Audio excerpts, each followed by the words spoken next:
welcome to Retech, and today we're just going to do hopefully a final part on plastics restoration, because I did a little look into it on my review, and I also covered some basics in my last video, but just to kind of show you the three different versions of bringing colours back in plastics. So first you're going to see a Atari ST which has been restored with a restored mouse, and as you can see here,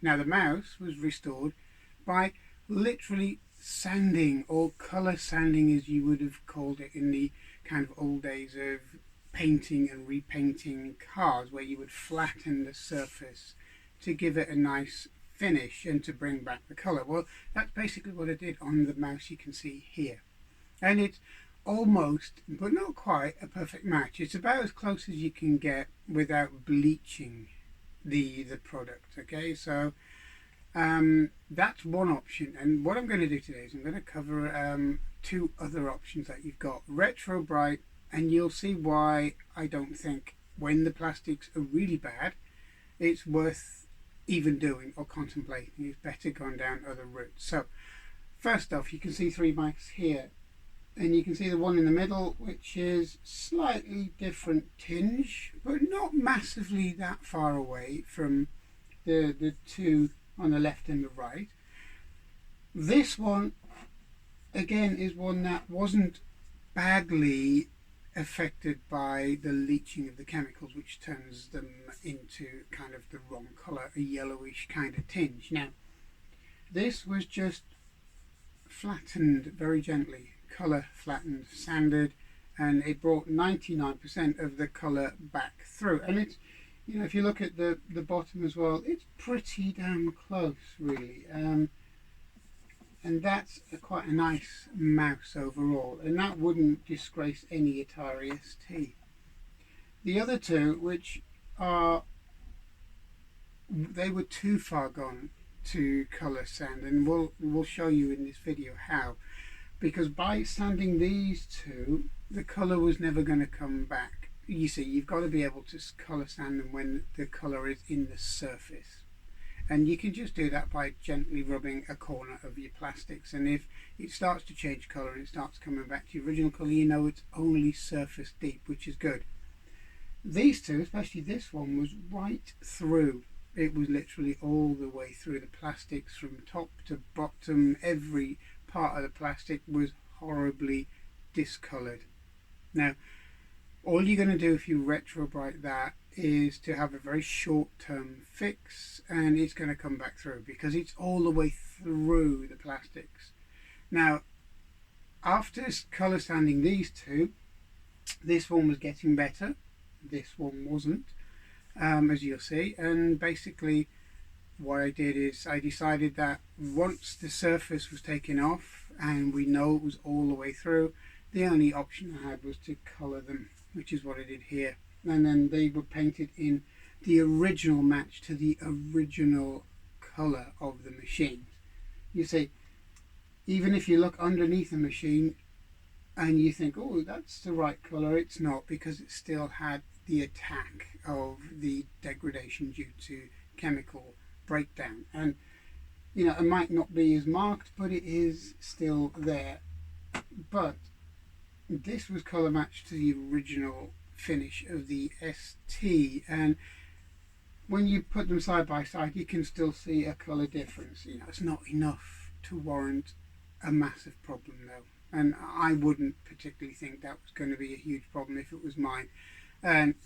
But what I did is I decided to colour match to preserve them. I just did it very quick to show you how quick and easy it is once you flatten them off anyway. And normally they would be taken apart, but these mice need refurbishing anyway, so I thought I'd just run through them and show you the effects and the aftermath of colour matching. Now if you colour match them top and bottom, and you take them apart and you colour match them inside and out, it stops the air getting to them, and they won't change again. That's it, that's the end of the colour changes. So, but you will also see that they do get creaky This one, which was very lightly affected, was not creaky at all. It was really stable, so that would survive maybe a one-shot RetroBright, or just sand it back gently like that, and it does look exactly the same as if you would RetroBright it, but without the striping, which you will get. These two, as you can see in the video, are very, very creaky. Very creaky. They wouldn't survive RetroBrighting very well, and because you're using them, they're going to degrade. So just have a quick look at this video. I'm going to put some music to it because you know, it's not really much to watch somebody sanding something down, but these are the effects. Okay, and we'll come back to the conclusion. Okay, it's a nice warm day, as you can probably tell by the sun casting the shadow across the grass in the table, and it's about probably 91 degrees Fahrenheit ish, which is about 32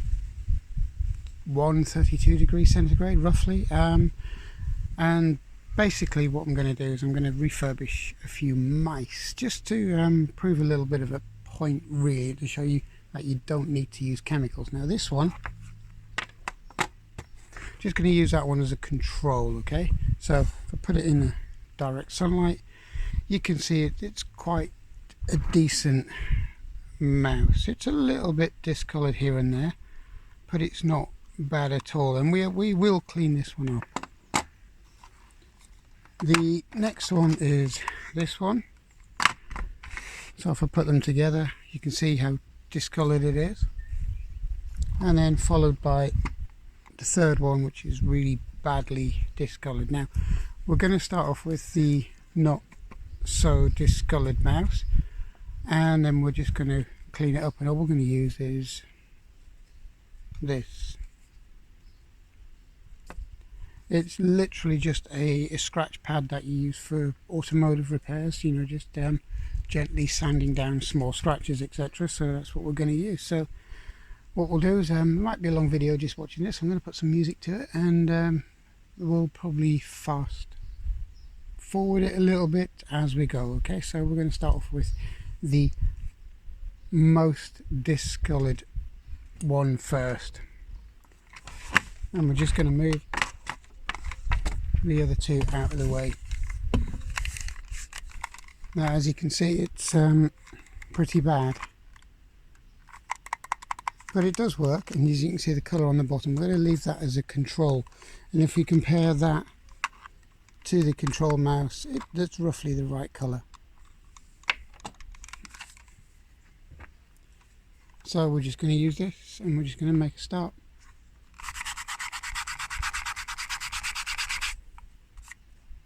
You can see a change immediately.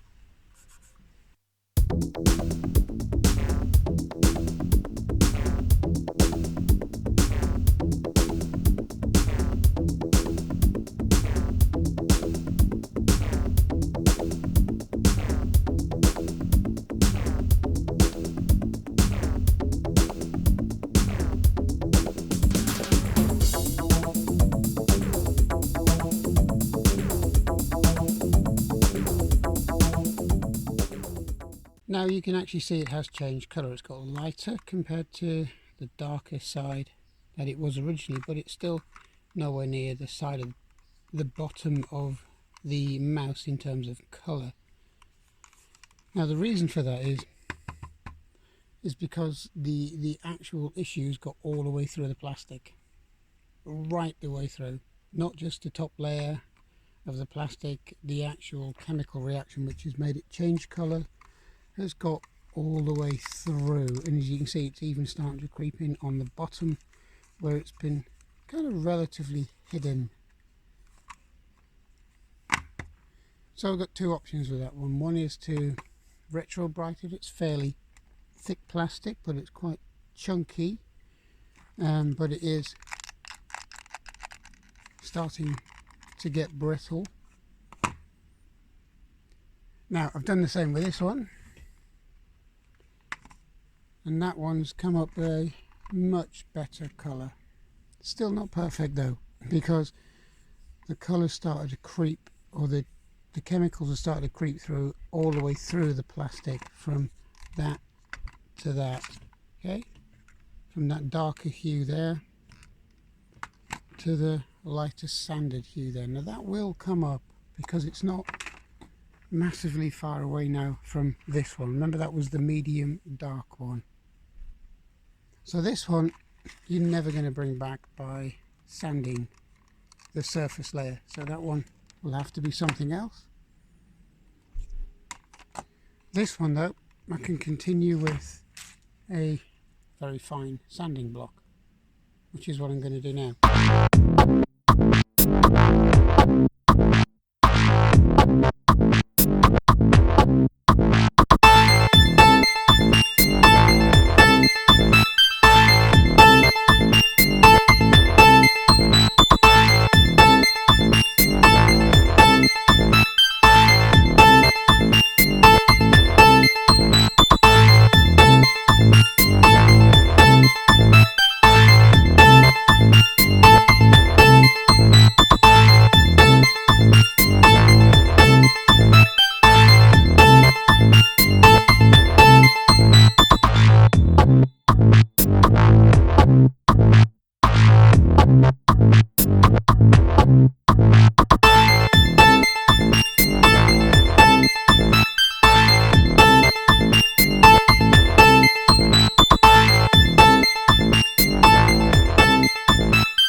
Okay, so you can see how, well, that's the control one, and that's the one I've just sanded, and it's the colour's coming back.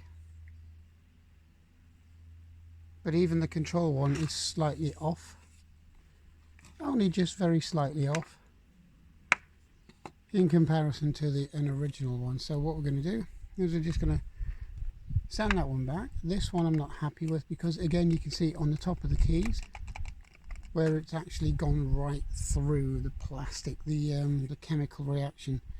So that will eventually come back through, whether it's RetroBrighted or not, because all RetroBrighting is doing is bleaching the top surface. The control one, although, or the darker one, although now lighter, you can see how it's all the way through the plastic. I mean, that's never going to be recoverable. So I'm just going to finish this one off, the control one, which isn't too bad, and then we're going to keep that one as it is because that one will survive because it's very, very mild.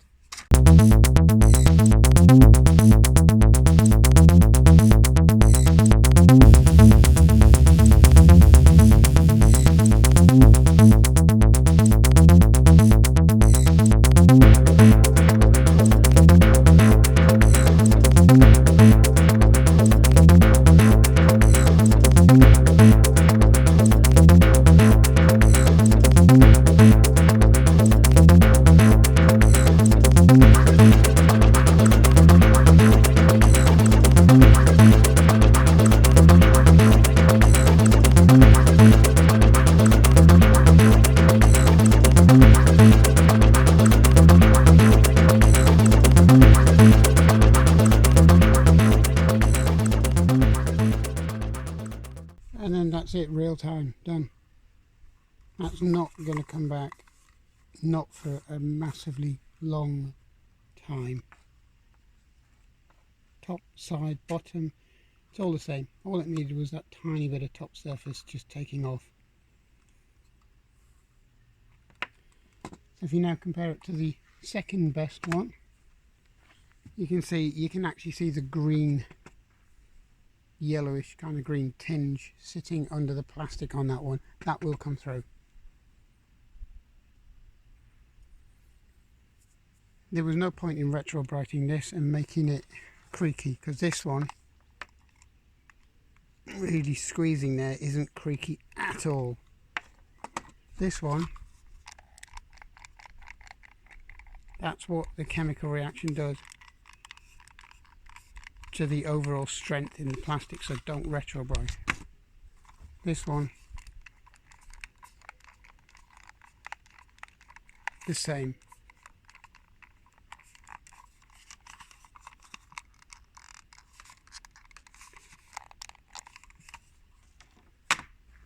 Okay, so the only option you've got left is to colour match, really, to preserve both the mice, the colour, and also the oxygen getting to the plastics.